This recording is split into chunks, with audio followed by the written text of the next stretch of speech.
Lando Norris was born on November 13, 1999, in Bristol, England. It's the late 1990s, Formula One is a household name, and a boy is born into a British home, unaware that his entire life will be measured in tenths of a second. His father is Adam Norris, a successful businessman, a man who knows how to make money and knows how to count.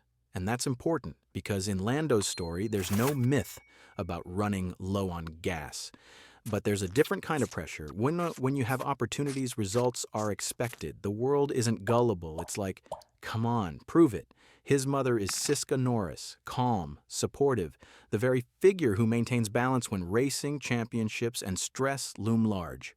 Lando has a strong family, and that becomes his foundation. Not dramatic, not tragic, stability. And in motorsport, stability is sometimes more important than heroism. When Lando was very young, while other kids were running around in the yard, he became fascinated with mini bikes and motocross. Before karting, he learned to feel speed and balance on two wheels, unlike other now famous F1 racers. At the age of 6, Lando first got into a kart. It wasn't a sudden throw into the championship. First, there were rental runs, tests, familiarization with the technology, and understanding whether he liked this format at all. And he liked it right away.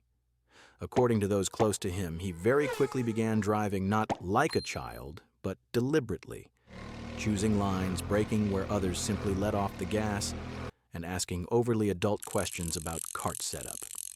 He began competing at the age of 7, and at 8, he won his first significant title, the British Super 1 Junior Championship. And then the family realized this wasn't just a weekend hobby. Lando progressed quickly, won regularly, and by the age of 10, he became one of the most prominent juniors in British karting. From there, everything developed rapidly. Victories in national series, a move to international karting, titles in WSK and CIKFIA, and victories at the European level.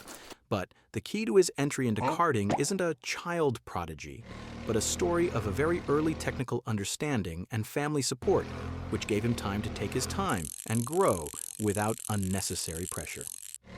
In short, Lando didn't burst into karting like a hurricane. He entered it smoothly, but with such confidence that it was impossible to stop. At around 15, he moved up to the Ginetta Junior Championship. It's a series without supercars or pretty stories. It teaches you to survive, learn to fight. It's easy to get knocked off track if you're not ready. And Lando, again, isn't perfect. There are weak weekends, there are mistakes. But he's progressing and taking podiums. Next comes British Formula 4, and here he makes a serious leap. He wins the championship. Not without problems, not like a steamroller, but confidently. This is the moment when it becomes clear. This guy can carry a season, and that's a rare skill. Almost immediately after that, he goes to the Toyota Racing Series in New Zealand. Imagine the other side of the world, new tracks, races back to back, almost no time to adapt. And Lando wins the title, fast, calm, as if he doesn't care where he's driving. The main thing is that he has the steering wheel. It makes an impression. In European Formula 3, he's already the favorite. And he confirms his status. He dominates, controls the championship, wins the title, and he does it without any showmanship, without hysterics on the radio, just work. And then, in 2017, McLaren enters his story. A team that was struggling at the time, but McLaren had a nose for talent. They brought Lando into their program, then made him a test and reserve driver. He wasn't in Formula One yet. He was on the cusp. He was testing, working in the simulator, helping the team develop the car, and he was doing it very well. 2019, Lando Norris is a McLaren race driver. He's 19 years old. Lando Norris's journey at McLaren begins not with victories and champagne, but with the reality of modern Formula One. When he became the team's race driver, McLaren was a name with a huge history, but without any real speed. This wasn't a team fighting for titles. It was a team rebuilding. And Lando quickly found himself at the center of this process. His style is smooth, tire-focused, and able to think long-term.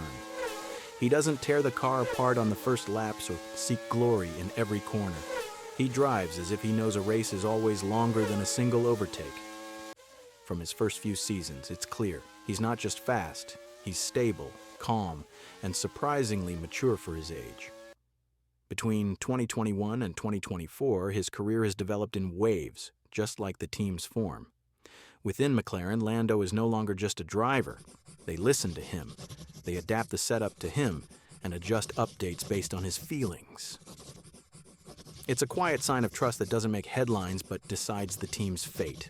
In 2021, the first real podiums arrive, and there's a feeling that McLaren can once again compete with the top teams. In 2022, there's a step back due to new regulations in a complex car when Lando literally pulls out results through sheer talent and collaboration with the engineers. In 2023 and 2024, the team gradually regains momentum, upgrades begin to take effect, and McLaren, once again, becomes a regular fixture among the front runners. During these years, Norris firmly establishes himself as the team's number one. He makes mistakes, misses out on victories, sometimes takes too many risks, sometimes regrets his caution, but he always remains the project's linchpin. While Max Verstappen is rapidly becoming a dominant force in Formula One, Lando is taking a different path, a longer, less rewarding, but very honest one. McLaren approaches the 2025 season no longer as a promising team, but as a legitimate contender. The car is fast on various track types, strategy is no longer a weakness, and Lando enters the championship feeling like this is his moment. While Max Verstappen was winning series titles, Lando was increasingly compared not to champions, but to eternal prospects. This was irritating, but also invigorating, because Norris understood his time doesn't have to come quickly, it has to come on time. But the path to the title turns out to be far from simple, because opposite him is Max Verstappen, cold, ruthless, accustomed to winning championships as if they were routine. Their battle turns not into a series of spectacular clashes, but into a chess match at 300 kilometers per hour. Max wins with pure aggression and maximum pressure, while Lando responds with consistency, the ability to finish and score points where others lose everything.